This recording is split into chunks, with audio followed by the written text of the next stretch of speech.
In the beginning, no. When I was younger, I did not see myself in education. In fact, in high school, I promised myself I would never work in education because of my disposition back then.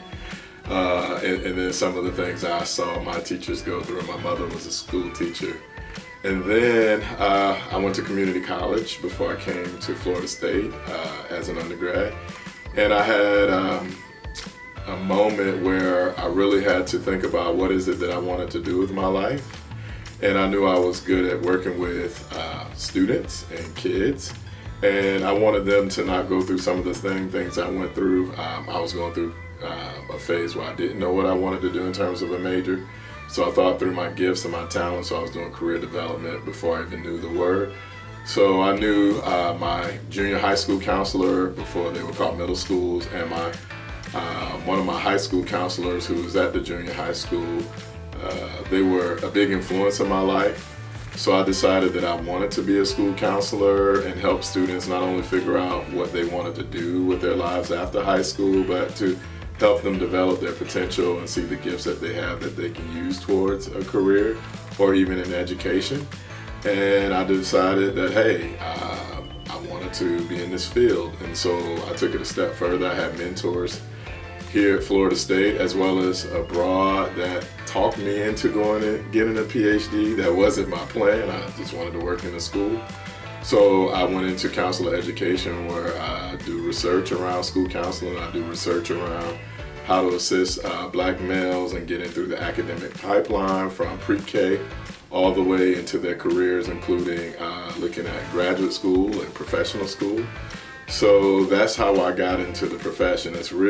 School counseling is really about helping students academically, social-emotionally, but also in the career and college readiness area. So I really wanted to make sure that students, and we're training our students now to make sure their students have an opportunity to be successful in life.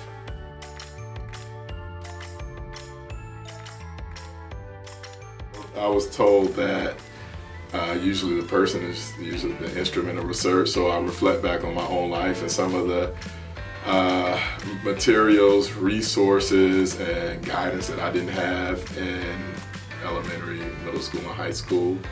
So that helped me translate it into school counseling. So one of the things I wanted to make sure is that for Black men that they have an opportunity to be successful. If we look at the education and social mobility indicators, Black men are lacking in every area, from lower graduation rates in high school to lower salaries in the workplace, and also lower health outcomes, being more susceptible to heart attacks, high blood pressure, etc. Mm-hmm. So that was my passion, is looking at me and what I didn't have when I was younger, and not having the right mentors, not even having the right guidance in high school, someone to say, hey, you know, you can do this. You can actually be successful at this level, and figuring it out by myself. It wasn't until I got to college where I had more male role models that helped me focus and look at the opportunities that I did have. So I want to make sure that we're training school counselors and also career mental health counselors to do the same thing with Black males.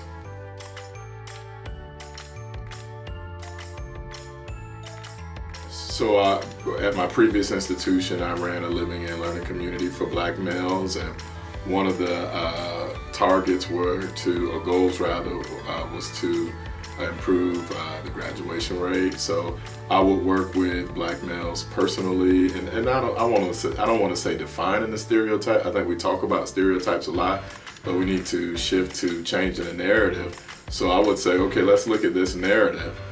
This is what the statistics say, this is what the media would say, but this is what history has shown. We have great leaders, we have entrepreneurs, doctors, lawyers, governors, even a president who is African American, or a male of color. And so we can do a lot of the things that we are challenged that we can't do, or that we're told that this can't be done. So helping those young men see that, hey, let's focus on achievement, let's focus on attainment, let's also look at, the environment. How do we even flourish in an environment that may not be conducive to us? So I do a lot of those things. And another piece of it was helping Black men see the world globally. So I had the opportunity to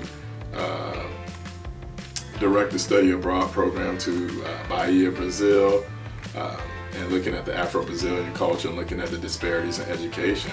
But through that, we also talked about, okay, what are some of the differences that we see in the U.S. education system and the system in Brazil? And then also, how do we make an impact not only on ourselves, but in our communities based on these disparities? And because of that, a lot of young men saw themselves and, oh, I need to go back and get another education, an advanced degree, become a leader, not only in my community, but in my profession, but also use this knowledge to help other young men who are coming up in the educational ranks like myself.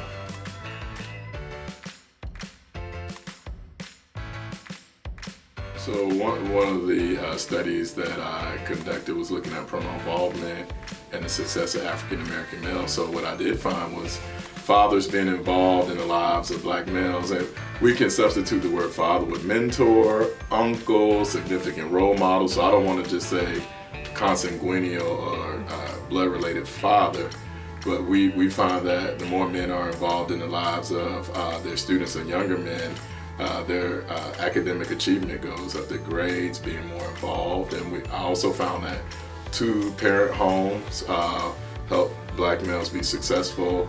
And really the two-parent homes, we're looking at, dividing up the responsibility between parents versus one parent having the sole responsibility to be able to do all of that work. So those were really the significant findings right there. So even in my work, even in my talk, I always talk about, making sure parents are involved in the school.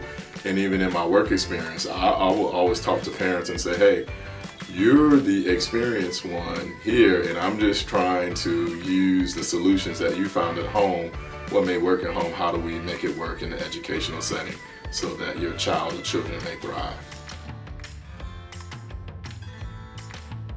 Having more counselors in the school, and we could say college setting, we can even say work setting, will help, and our focus on the school will help students not only identify their strengths and talents in academics, but we could talk about some of those mental health issues, students suffering from anxiety, bullying, being able to implement more conflict resolution initiatives such as what you're saying, being able to have the school counselor play the role in making sure that students get the resources they need, not only within the school, but collaborating with the community. A lot of things that happen to students happen in the community. So it's important for school counselors to know what students need, what are the resources in their surrounding communities in which their school is zoned, and also who are the stakeholders, civic leaders, again, doctors, lawyers, getting more parents involved in the process. I always see school counseling or the school counselor as a public relations person because they work with the teacher, they work with the leaders and the school principals, assistant principals, working with law enforcement to make sure that students get all their needs met in order to focus on that main goal, which is to make sure that they're academically successful.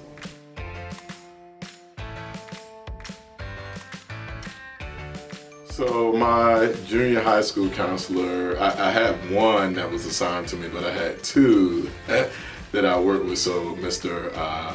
Robert, Mr. Bob Davis, he was at Dowdell Middle School in Tampa.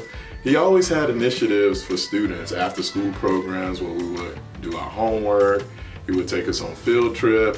And I remember he would always show us his wallet and say, if you make good grades and you get a good job, go to school, you can make money like this. And so for us, we were like, oh wow, we can get this type of money. So he would always have incentives for us to do well. He would also have programming that would keep us engaged. Ms. Abdullah was my junior high school counselor, but she was also at my high school. And she would always encourage us to do well. If we needed any help, let us know. My high school is Brandon Senior High School in Tampa. So, they provided us with a lot of support. And I think for Mr. Davis, every time he seen it, he would say, how are you doing? Or we need to get you in this program. Let me talk to your mom. He was really just hands-on. I think he went above and beyond as a school counselor. So, and that really, as I thought back, being in community college and having that moment of trying to find out what I wanted to do, he came back to mind, and I knew that that was a path forward for me.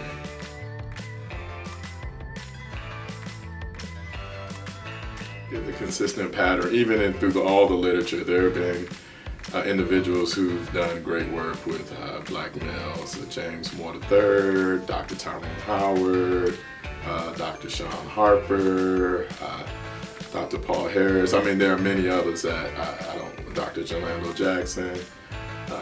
The thing that you will see occurring is that people play a significant role in the lives of Black males, whether it's professors, parents, role models, even their peers.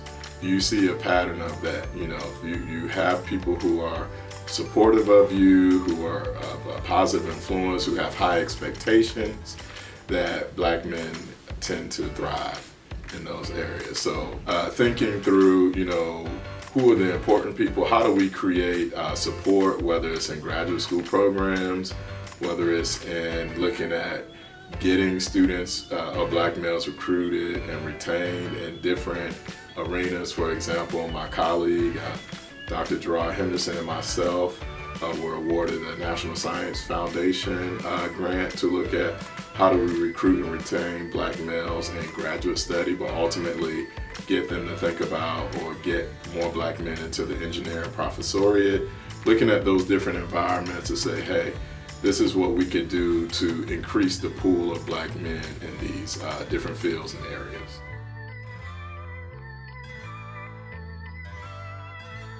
Diversity, and I'll look at it from a people perspective, diversity is looking at individuals from many different backgrounds, whether it's race, culture, socioeconomic status, first generation, and acknowledging that difference. I think acknowledging the difference shows us that there are things that we need to learn about not only other people but ourselves and their particular history and their background.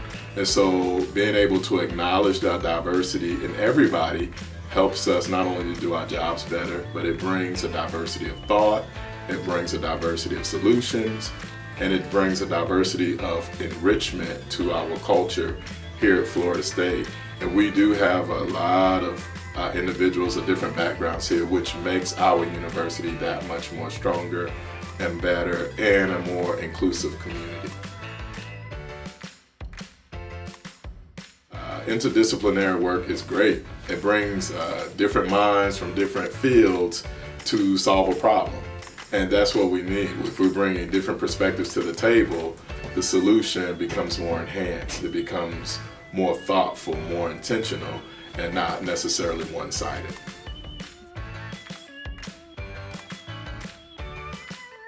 Our dean, again, Damon Andrew, started this Elevate Ed initiative, and we want to promote education through looking at careers in education. So school counseling is one of the pathways that we can promote education through students in the K-12 system to say, hey, you know, why don't you think about education, think about being in the lives of students. And school counseling, or being a teacher or being an administrator, is a few of the pathways that you can get into education.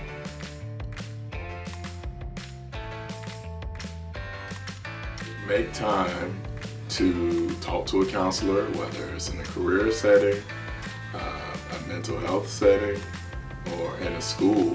You know, all of us need someone to talk to and to get a different perspective. And sometimes we may be dealing with things that we have to have more of a long-term intervention or a long-term counseling, but also we can get help. And we as counselors are trained to be non-judgmental, to help the client or the student within themselves find the answers, but with a guided approach.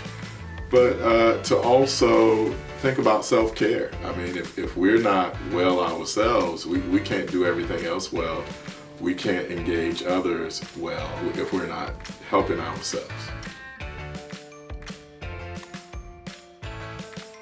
All three of our programs, the school counseling program is just relaunched. We focus on urban and rural school settings, so you'll be prepared as a school counselor to work in both settings once you graduate. I also want to promote our mental health counseling program, and I want to promote our career counseling program as well. The unique thing about our program is not only do you get a master's degree, you will get a specialist degree, so you get 2 degrees in your graduate study.